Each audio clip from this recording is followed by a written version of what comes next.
Hello friends, स्वागत है आपका जीके प्रैक्टिस 100 में।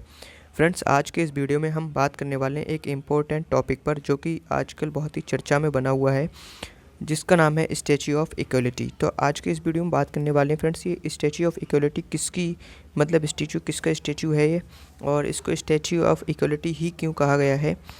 तो चलिए, और ये कहाँ पर स्थित है, इन सब के बारे में आज के इस वीडियो में डिस्कस करते हैं। तो सबसे पहले फ्रेंड्स, आप देख लीजिए इसका इमेज, स्टैच्यू ऑफ यूनिटी का फुल इमेज ये आपके सामने है फ्रेंड्स। इसकी ऊंचाई कितनी है, ये कहाँ पर स्थित है, सबके बारे में डिस्कस करेंगे। तो चलिए फ्रेंड्स, चलते हैं, वीडियो को स्टार्ट करते हैं। तो फ्रेंड्स, स्क्रीन पर आप देख सकते हैं इसका जो उद्घाटन है वो किसने किया है। तो प्रधानमंत्री श्री नरेंद्र मोदी 5 फरवरी को हैदराबाद के बाहरी इलाके में संत रामानुजनाचार्य की विशाल प्रतिमा का उद्घाटन करेंगे या कर चुके हैं। ठीक है फ्रेंड्स, क्योंकि आज 5 फरवरी है तो आज करेंगे। तो इस प्रतिमा को स्टैच्यू ऑफ इक्वलिटी कहा गया है। क्यों कहा गया है, इसके बारे में हम चर्चा करेंगे आगे। तो फ्रेंड्स, आप वीडियो को स्किप ना करें, क्योंकि इससे परीक्षा में आपके 100% एक क्वेश्चन बनना तय है।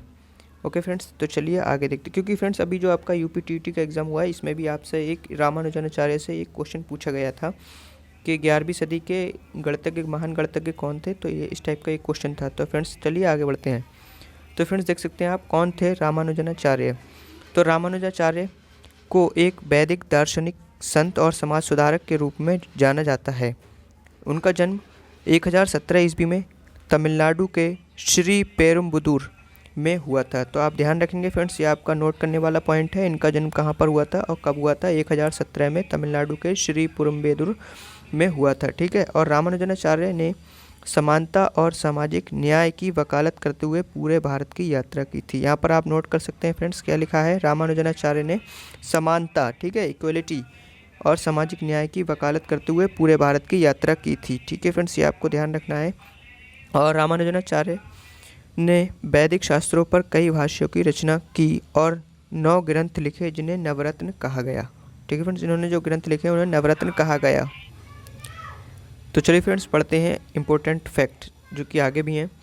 तो यहाँ पर आप देख सकते हैं स्टैच्यू ऑफ इक्वलिटी कहाँ स्थित है, इसके बारे में बात करने वाले हैं फ्रेंड्स। तो स्टैच्यू ऑफ इक्वलिटी रामानुजनाचार्य की 216 फीट ऊंची प्रतिमा है। इसको आप फ्रेंड्स नोट कर लें अपनी नोटबुक में, कितनी फीट ऊंची है। तो यहाँ पर दिखा है 216 फुट ऊंची है, जिसे पहली बार 2018 में प्रस्तावित किया गया था।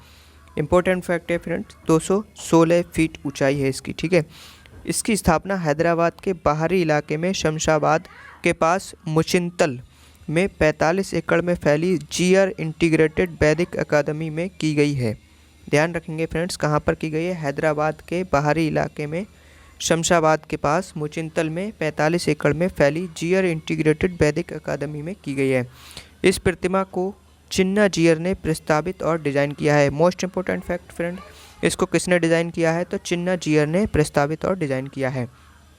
इस प्रतिमा के लोकार्पण की रस्में 2 फरवरी से शुरू की गई थी, जिसमें 5000 से अधिक वैदिक विद्वानों ने एक महायज्ञ किया। ठीक है फ्रेंड्स, ध्यान रखेंगे कितने, 5000 से अधिक। इस यज्ञ को आधुनिक समय में दुनिया का अपनी तरह का सबसे बड़ा यज्ञ कहा गया, जिसमें 5000 से अधिक विद्वानों ने महायज्ञ किया। चलते फ्रेंड्स आगे बोला गया है स्टैच्यू ऑफ इक्वलिटी क्यों कहा गया, इसे यही नाम क्यों दिया गया, इसके बारे में डिस्कस करने वाले हैं। तो फ्रेंड्स, आप पढ़ सकते हैं, रामानुजन सदियों पहले लोगों के सभी वर्गों के बीच सामाजिक समानता के पैरोकार थे। उन्होंने मंदिरों को समाज में जाति या वर्ग स्थिति की परवाह किए बिना सभी के लिए दरवाजे खोलने के लिए प्रोत्साहित किया था। तो फ्रेंड्स, आप समझ सकते हैं, उन्होंने सभी जाति और सभी वर्गों के लिए मंदिरों को खोलने के लिए प्रोत्साहित किया, इसलिए उन्होंने इक्वलिटी दिखाई, इसलिए उनके इस कार्य से प्रभावित होकर इस जो स्टैच्यू का नाम स्टैच्यू ऑफ इक्वलिटी रखा गया। ओके फ्रेंड्स, तो चलते हैं आगे। यह एक ऐसा समय था जब कई जातियों के लोगों को मंदिरों में प्रवेश करने की मनाही थी, यानी मना कर दिया जाता था, प्रतिबंध लगा हुआ था।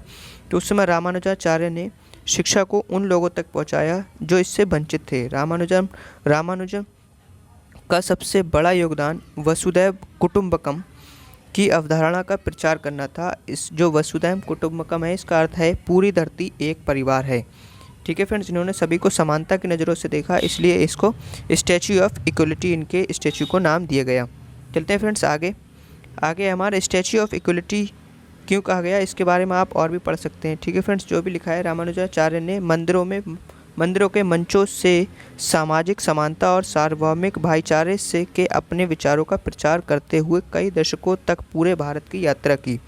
ठीक है फ्रेंड्स, ये इंपॉर्टेंट फैक्ट है, आप पढ़ सकते हैं। उन्होंने सामाजिक रूप से हाशिए पर पड़े लोगों को गले लगाया और शाही अदालतों से उनके साथ समान व्यवहार करने को कहा। रामानुजन ने ईश्वर की भक्ति, करुणा, विनम्रता, समानता और आपसी सम्मान के माध्यम से सार्वभौमिक मोक्ष की बात की, जिसे श्री वैष्णव संप्रदाय के रूप में जाना जाता है।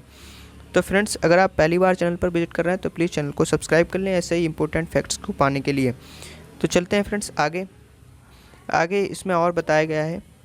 वैष्णव संत चिन्नाजीयर स्वामी के अनुसार स्टैच्यू ऑफ इक्वलिटी को रामानुजाचार्य के सामाजिक दर्शन और पूरी मानवता को गले लगाने के संदेश को फैलाने के लिए डिज़ाइन किया गया है। ओके फ्रेंड्स, और अगर मैं बात करूं फ्रेंड्स तो रामानुजाचार्य तो 22 दिसंबर को मैथमेटिक्स डे यानी गणित दिवस मनाया जाता है, वो भी रामानुजाचार्य के याद के रूप में मनाया जाता है 22 दिसंबर को।